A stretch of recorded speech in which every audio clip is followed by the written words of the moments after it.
제일부 말은 땅과 조용한 그릇 가뭄의 해였다. 산등성이의 솔바람마저 먼지만 일으키고 논두렁은 거북등처럼 갈라졌다.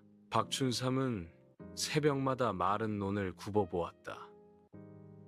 씨앗은 껍질을 틀 용기를 잃고 달빛만 묵묵히 흙을 어루만졌다. 마을 우물은 하루가 멀다 하고 깊이를 재야했다. 모두가 하늘을 탓했고 누군가는 자신을 탓했다. 그 여름, 장마가 오지 않은 밤, 개울에서 이상하게 반짝이는 것을 보았다. 손바닥만 한 우렁이 껍질이었다. 춘삼은 그 껍질을 바가지처럼 손에 담아 집으로 가져왔다. 그릇처럼 물을 담을 수 있을까 싶어서였다. 그날 밤부터 집안에 작은 변화가 생겼다.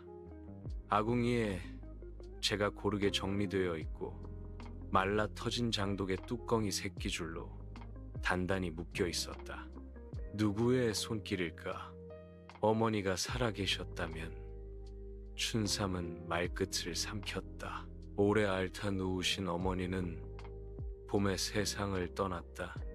그 빈자리를 바람만 드나들었다. 사흘째 되던 새벽, 마루에 따끈한 죽이 한 그릇 놓여 있었다. 누구요? 대답은 없었다. 그날 저녁, 달이 솟자 창호의 옅은 그림자가 스쳤다. 얇은 손, 조심스러운 동작. 춘삼이 문을 열었을 때 그곳엔 흰 저고리, 연두빛 치마를 입은 여인이 서 있었다. 머리칼은 단정히 묶였고 눈동자는 맑았다. 죄송합니다. 허락도 없이. 누구십니까? 공선이라 합니다. 길을 잃고 잠시 손을 보태고 싶었습니다. 그녀가 돌아서려 하자 춘삼은 무의식적으로 물었다. 왜 하필 제 집입니까? 선희는 잠시 침묵한 뒤 아주 조용히 답했다. 이 집엔 물의 자리가 비었습니다. 그날 밤 선희는 장독대의 틈을 메우고 부엌의 물그릇에 깨끗한 물을 채웠다. 우물물이 거의 바닥인데 어떻게 물을? 비를 기다리는 동안 물의 길을 먼저 깨워야 합니다. 선희는 달빛에 그릇을 비스듬히 두고 물을 한 모금 떠 흙바닥에 떨궜다. 먼저 흙이목을 축여야 사람이 물을 마십니다. 며칠 뒤 집안은 숨을 돌렸다. 말라붙던 장아찌가 제맛을 찾았고 화분의 잎은 색을 되찾았다. 마을 사람들은 수군거렸다. 춘삼이 집은 어찌 그리 윤기가 도노. 춘삼은 선희에게 이름을 불러보았다. 선희. 그 이름은 달빛보다 가볍고 물보다 맑았다. 그 무렵 정건이 마을에 들렀다. 이야기꾼은 장터에서 짤막한 소문을 주워 담았다. 마른 해에는 사람의 마음이 먼저 갈라지는 법. 그 틈으로 말이 들어오지. 정건이 춘삼의 집에 와 차를 마시며 물었다. 그대 집엔 보이지 않는 손이 드나든다지? 춘삼이 웃었다. 이젠 보입니다. 정건이 달빛으로 가득한 마당을 보았다. 달이 고요할 때 오래된 일이 깨어난다네. 그 밤 선희는 우물가에 놓인 우렁이 껍질을 오래 바라보았다. 춘삼이 물었다. 그 껍질이 불편합니까? 선희가 고개를 저었다. 약속의 그릇입니다. 그녀가 더 말하려는 순간 바람이 느티나무 잎을 스쳤다. 물냄새가 아주 옅게 지나갔다. 제2부 물의 혼과 사람의 숨. 마을의 소현 무녀가 소식을 듣고 찾아왔다. 이 집에 물결에 혼이 드나드네. 그녀는 우물가에 앉아 방울을 울리지도 않고 귀를 기울였다. 누군가 땅의 갈증을 함께 견디려 왔다. 선희가 눈을 들었다. 소연과 눈빛이 맞닿는 순간 두 사람의 표정에 같은 파문이 번졌다. 알아보는 자와 들키는 자의 조용한 떨림 무녀가 말했다. 그대의 이름, 사람이 붙인 이름이오. 선희가 고개를 끄덕였다. 그러면 진짜 이름은? 선희는 대답하지 않았다. 대신 우물물 한 그릇을 떠 마루 끝에 부었다. 목마른 흙이 소리 없이 삼켰다. 그날 저녁 백무 스님이 절집에서 내려왔다. 말 대신 숨으로 들읍시다. 그는 장독대 앞에 앉아 묵주화를 하나씩 넘겼다. 고전의 말에는 빠진 줄이 하나 있지요. 누가 누구를 살렸는가만 남고 무엇을 위해가 사라지거든. 백무가 미소 지었다. 나는 누가 누구를 구했는지보다 땅이 무엇을 얻었는지가 궁금하오. 비슷한 시각 관가에선 다른 소식이 오르내렸다. 부패한 김호각 원님은 가뭄을 틈타 곡식과 세금을 더 거두려 했다. 마른 해엔 백성의 혀도 마르는 법이야. 그의 곁에 뇌상이 그림자처럼 드나들었다. 떠돌이 검객의 눈빛은 칼끝처럼 마르고 날카로웠다.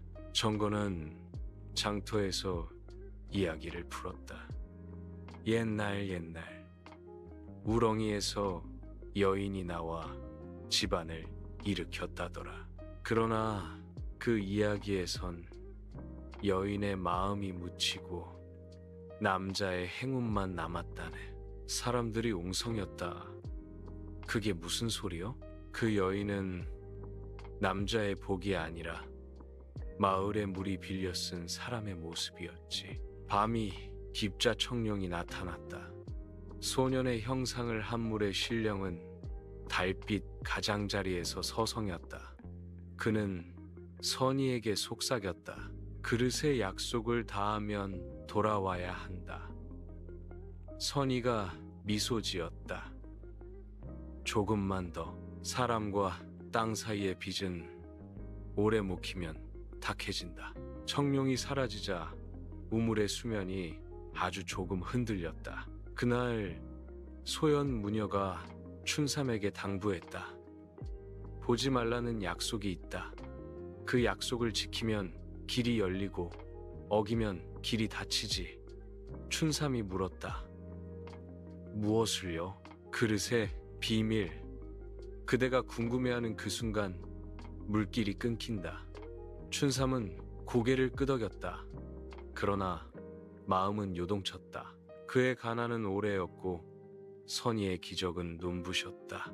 사람의 마음엔 감사와 탐욕이 함께 자란다. 그는 잠을 설치며 밤을 건너갔다. 재산부 들켜서는 안 되는 것과 들어야만 하는 것. 소문은 불처럼 번졌다. 춘삼집에 여인이 산다. 가뭄인데도 장독대가 촉촉하대. 원님 김호각은 소리를 낮추어 웃었다. 기이한 일엔 세금이 가장 먼저 붙는 법. 그는 뇌상을 불러 말했다. 그 여인의 비밀을 잡아 오너라. 그릇이 있단 소문도 함께. 어느 밤 뇌상이 담장을 넘었다. 마루에 놓인 우렁이 껍질에 손이 가닿는 순간 공기가 매서워졌다. 손을 거두시오. 춘삼이 뒤에서 낮게 말했다. 검객의 눈의 살기가 스쳤다. 그러나 그보다 먼저 방울 소리가 울렸다. 소연 무녀가 어둠을 헤치고 들어섰다. 칼의 일은 칼에게, 물의 일은 물에게 맡기시오. 뇌상이 비웃었다. 물에도 칼이 있다. 그때 백무가 조용히 말했다.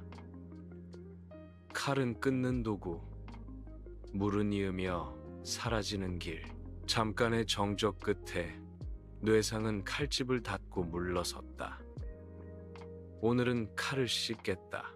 그러나 관가는 멈추지 않았다. 다음 날 원님이 군조를 이끌고 들이닥쳤다. 기이한 자를 잡아라. 선의가 조용히 나섰다. 잡을 것이 있다면 갈증부터 잡으시죠. 그녀의 말이 끝나자 갑작스런 소나기가 마당을 쓸고 지나갔다.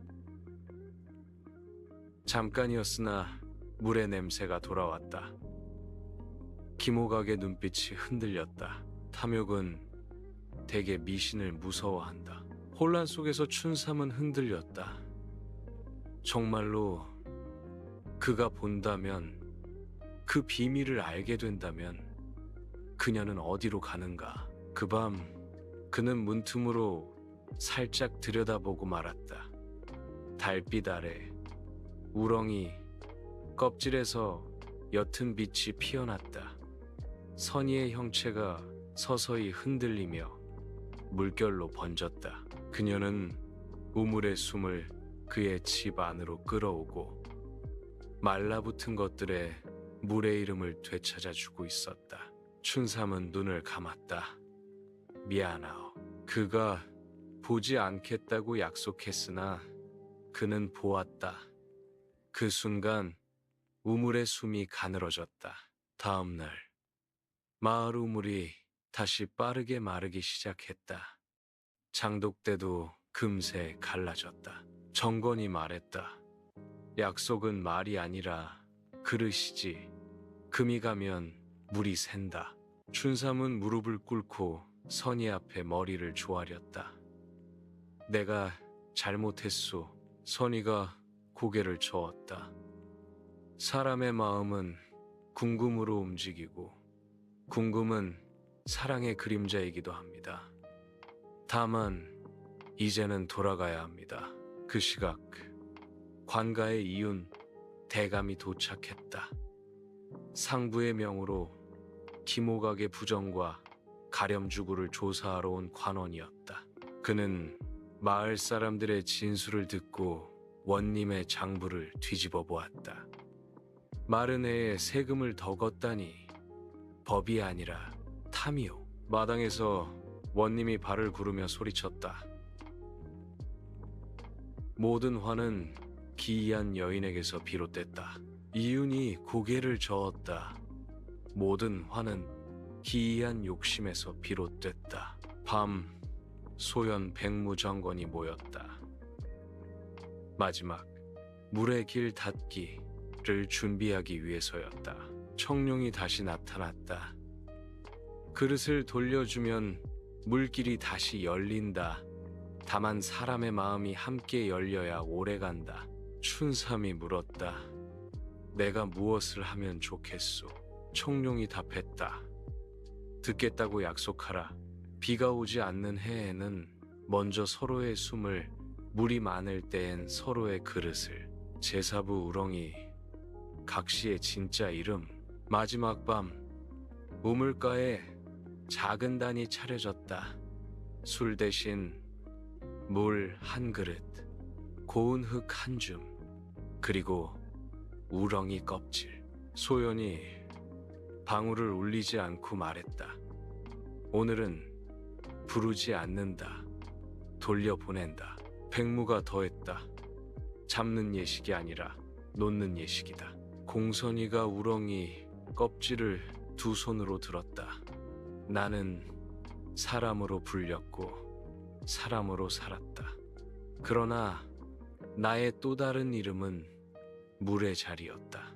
그녀가 껍질을 우물에 닿게 하자 조용한 물빛이 우물벽을 타고 번졌다. 그 순간 마을의 곳곳에서 새벽새가 울었다. 땅이 마시는 소리가 들렸다. 춘삼이 앞으로 나섰다. 목소리는 낮고 또렷했다. 나는 보지 않겠다는 약속을 어겼다. 나의 궁금이 그대를 붙잡았고 그대의 길을 막았다. 오늘 나는 놓겠다고 약속한다. 사람이 물을 소유하지 않듯 나는 그대를 소유하지 않겠다. 다만 들으리다. 마른 해엔 울음과 갈증을, 젖은 해엔 넘침과 범람을, 내가 가진 작은 그릇으로 내 몫의 물을 나누는 삶을 살겠다. 정건이 조용히 이어받았다. 예시하기는 때로 비어있는 한 줄을 남긴다. 그 여인이 왜 왔는가? 오늘 우리는 그 빈 줄을 채운다. 땅이 살기 위해 사람을 빌렸다. 이윤 대감은 그 말을 조용히 받아 적었다. 관의 귀는 백성의 숨을 먼저 듣는다. 그는 그 자리에서 김호각의 죄목을 선포했다. 가렴 주고 뇌물, 백성의 물길을 막은 죄, 파직하여 법으로 다스린다. 뇌상은 칼자루에 얹힌 손을 거두었다. 칼은 오늘도 씻겠다.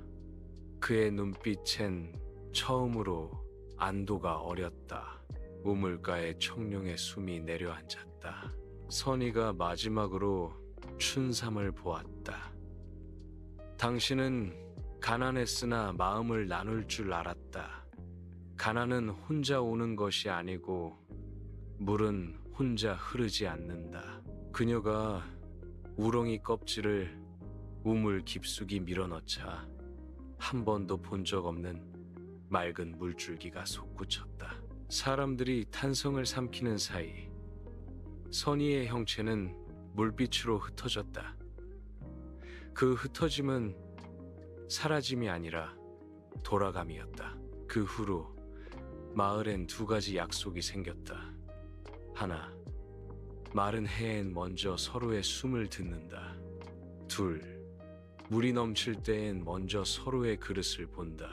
우물 옆에 작은 패가 걸렸다. 물은 우리의 것, 누구의 것도 아니다. 가을, 볕이 들고 벼이삭이 고개를 숙였다. 춘삼은 수확의 절반을 나루의 호라비와 과부들에게 나누었다. 사람들이 물었다. 너는 왜 늘 반을 비우느냐? 그는 웃었다. 그릇은 비어있을 때 더 많은 물을 받습니다. 정건은 다음 고을로 떠나기 전 장터에서 마지막 이야기를 남겼다. 사람들은 우렁이 각시가 나타나 집안일을 도왔다 말하네. 허나 달빛 차담록의 진짜 이야기는 이러하였지.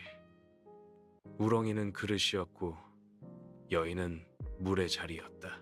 사람이 사람을 복으로 삼지 않을 때 복이 물처럼 모두에게 흘러간다. 밤이 깊으면 우물의 수면은 여전히 달을 올렸다. 누군가는 그 물을 떠 아이의 이마를 닦았고 누군가는 논두렁에 살짝 부었다. 그럴 때면 아주 멀리서 방울도 없이 울리는 소리가 들렸다. 듣겠다. 그 말이 마을의 문장이 되었고 우렁이 각시의 진짜 이름은 그렇게 사람들 사이에 오래 남았다.